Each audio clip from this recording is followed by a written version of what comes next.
kemudian buku dan internet. Jadi kita harus banyak sumber. Dengan banyak sumber tersebut, maka kita akan banyak insight yang masuk, kemudian kita bisa menuliskan gagasan kita. Kemudian kita juga harus kreatif, tidak boleh plagiat, tidak boleh mencontoh karya orang lain dengan istilahnya dengan apa adanya. Tapi kita bisa menggunakan cara yang kreatif. Bisa kita istilahnya itu bahasakan dengan bahasa kita sendiri. Kita kembangkan dengan apa yang sesuai dengan apa yang kita butuhkan. Tapi tidak benar-benar mengcopy apa yang sama di dalam karya milik orang lain tersebut. Tapi kita bisa mengembangkannya sendiri. Kayak gitu. Jadi kita harus memaksa diri kita untuk menulis juga. Jadi tidak bisa menulis itu tanpa paksaan, itu tidak bisa. Kita harus berusaha untuk menuliskan apa yang ada di dalam pikiran kita, apa yang ada dalam benak kita, itu kita tulis saja. Jangan takut salah, itu salah urusan nanti. Nah, kemudian percaya diri bahwa tulisan kita itu benar dan akan dibaca oleh orang lain. Jadi kita yakin aja, pasti ada yang membaca. Entah seminggu kemudian, entah 1 bulan kemudian, entah 1 tahun kemudian, nggak masalah. Yang penting kita ada yang membaca, pasti ada yang membaca. Tidak mungkin tidak ada yang membaca, pasti ada yang membaca.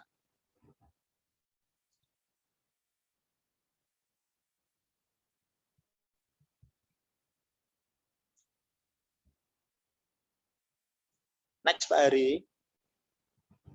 Next. Kita persingkat aja.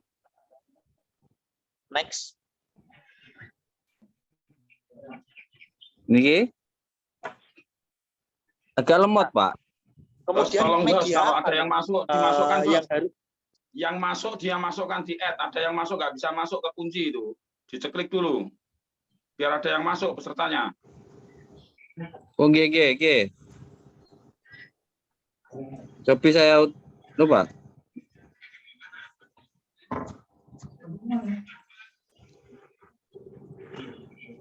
Di add Pak Ari.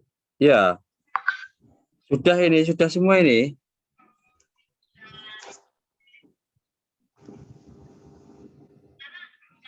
Oh ya, bisa. Oke, kita lanjutkan. Media apa yang harus digunakan?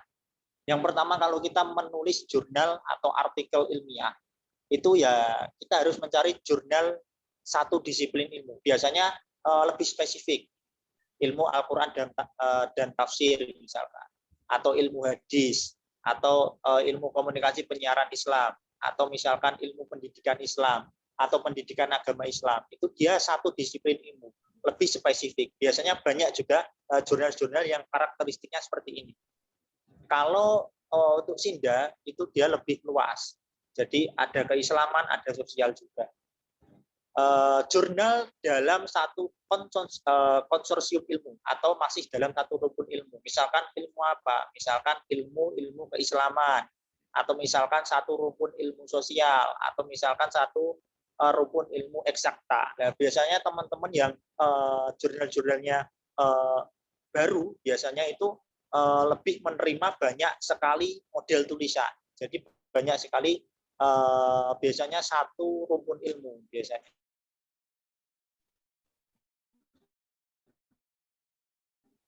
Jurnal ilmu eksakta, jurnal luas.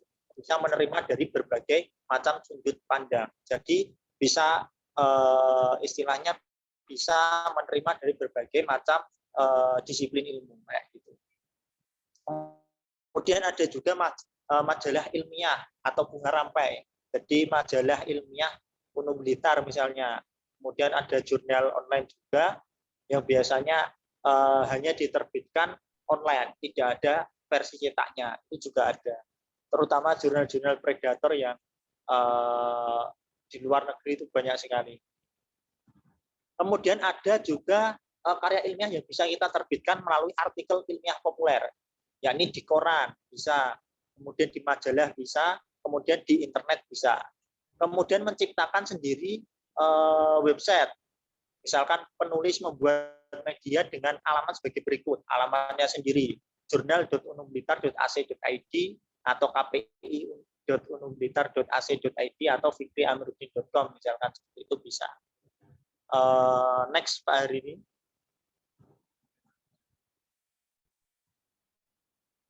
Agak lemot ini. Ini ya. Monggo. Nah, ini nanti mungkin prosedur pengiriman artikel, jurnal dan lain-lain itu nanti akan dibahas lebih lengkap oleh Pak Ansyaruddin, nanti akan dibahas lebih lengkap terkait dengan teknis pengiriman jurnal, kemudian editor jurnal dan sebagainya. Prosedur mengirimkan artikel. Yang pertama itu kita baca petunjuk masing-masing media atau petunjuk masing-masing jurnal. Pasti mereka memiliki aturan-aturan tersendiri. Pasti mereka memiliki cara-cara sendiri. Pasti mereka memiliki istilahnya guideline atau pedoman-pedoman sendiri. Ya, petunjuknya itu apa? Dari masing-masing media itu kita baca. Jadi jangan sampai terlewat. Kemudian apa? Taati persyaratan tata cara penulisan artikel yang ada di dalam website tersebut atau di dalam jurnal tersebut. Misalkan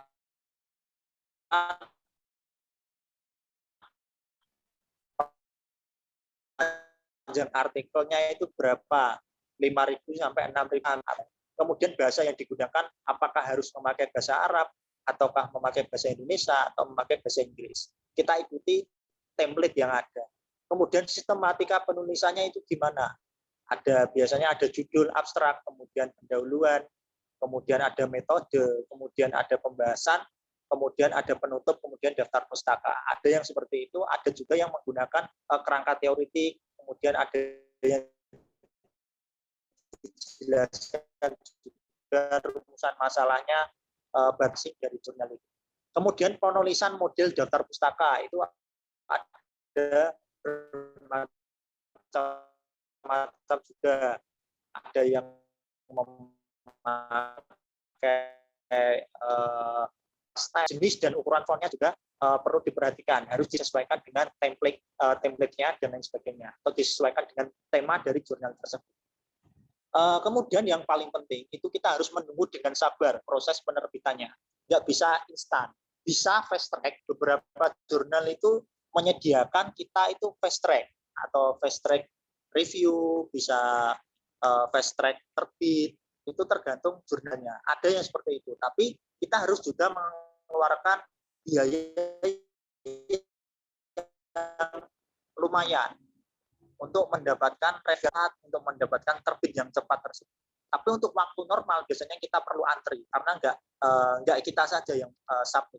Jadi perlu direview, kemudian perlu dipilih mana yang layak untuk terbit dan lain sebagainya. Prosesnya lama sekali. Jadi sambil menunggu dengan sabar proses penerbitan itu kita bisa menulis jurnal lain lagi. Bisa kita membuat draft lagi, membuat naskah lagi sebanyak-banyaknya. Jadi kita tidak bertumbuh pada satu jurnal yang dikirimkan, tidak, tapi kita menyebar jala sebanyak-banyaknya istilahnya. Mana yang nanti ketangkep, ya itulah yang akan terbit.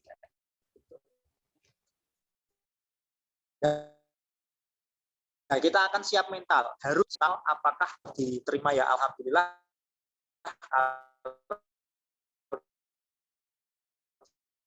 tolak kita coba perbaiki sedikit. Jadi saya pernah punya pengalaman itu saya submit di jurnal Sinta 5 itu ditolak, Sinta 2 itu malah diterima.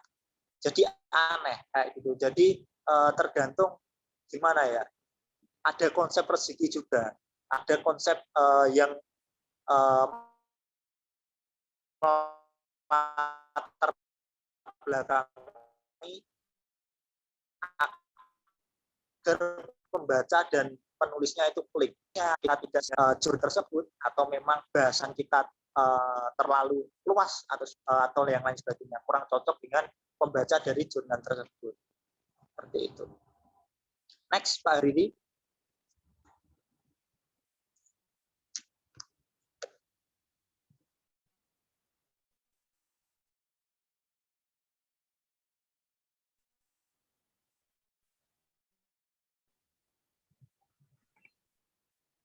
Yang ini, Pak. Di sebelumnya.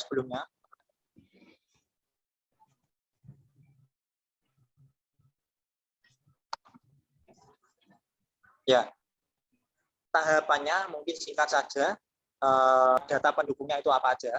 Bisa melalui pengamatan, bisa melalui bisa buku, atau bisa media-media atau sumber-sumber yang lain. Next, Pak Ari. Nah, kemudian kita bisa mulai penulisan draft artikel yang ringan-ringan saja. Kemudian kita verifikasi dengan cara riset data sekunder,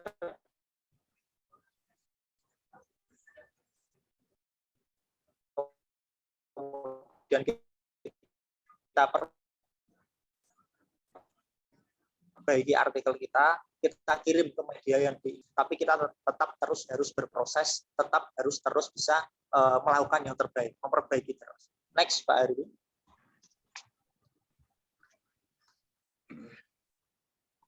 Bentar, Pak. Bisa.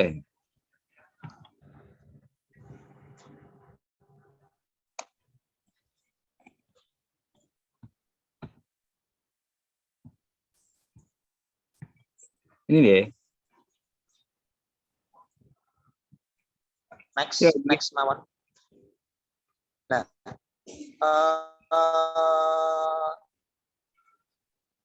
nah ini adalah contoh blog pribadi saya. Jadi biasanya ketika saya menulis sesuatu hal atau artikel ilmiah populer atau artikel ringan, biasanya ketika tulisan tersebut ditolak oleh media, itu biasanya saya terbitkan di blog saya pribadi.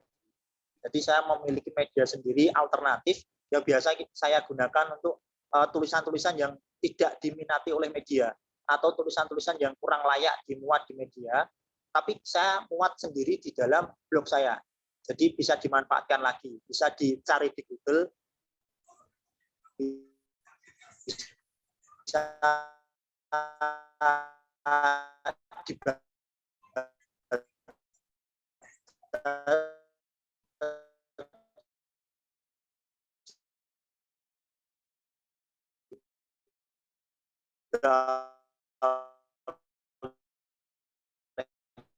orang, tetap bisa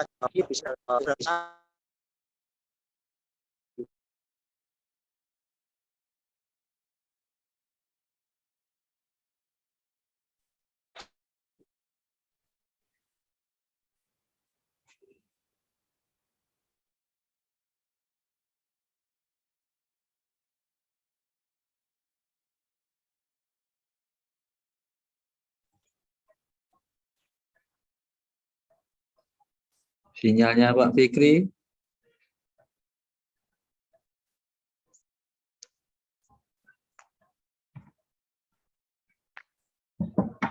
Baru putus-putus Pak Fikri. Aduh. Tapi bisa nggih di next. Ini masih belum bisa.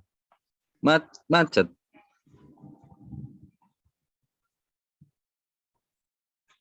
Macet, Pak.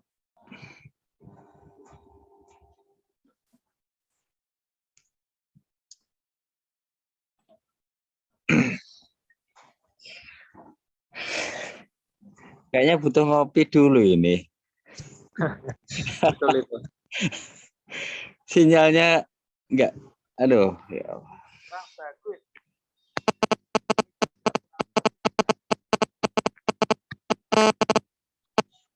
Macet Pak Fikri. Nah, baru bisa. Next Pak Riri, next Mawon. Nah ini Google Scholar saya masih proses juga. Ini beberapa tulisan saya yang dimuat di beberapa media terkait dengan keislaman juga masih. Biasanya kalau saya tidak mau menulis banyak-banyak, biasanya saya lemparkan saja ke media-media online. Seperti itu. Jadi kita tetap menulis apapun itu, yang penting bisa dinikmati oleh orang lain, bisa dibaca oleh orang lain, bisa sharing pada orang lain kayak gitu. Next Pak Riri. Nah ini malah lebih santai lagi. Di Mojo itu biasa kita menulis apapun karena dia lebih mempublikasikan atau lebih mempublish tulisan-tulisan yang dari suara-suara minoritas, dari suara-suara yang tidak populer. Gitu. Jadi kalau kita memiliki pemikiran-pemikiran yang mojok, pemikiran-pemikiran yang nyeleneh, yang terlalu kreatif, yang mungkin tidak dipikirkan oleh orang lain, kita bisa menuliskannya di sini. Di Mojo, di terminal Mojo itu kita bisa menuliskannya di situ. Dari sudut pandang orang-orang yang berbeda kayak gitu. Jadi kalau misalkan secara populer, secara ilmiah populer itu kita tidak diterima di media-media mainstream, tidak diterima di media-media besar kayak gitu. Kita bisa menuliskannya di media-media alternatif yang bisa tulisan kita itu tetap bisa dimuat ketika kita menuliskan apapun itu dengan tema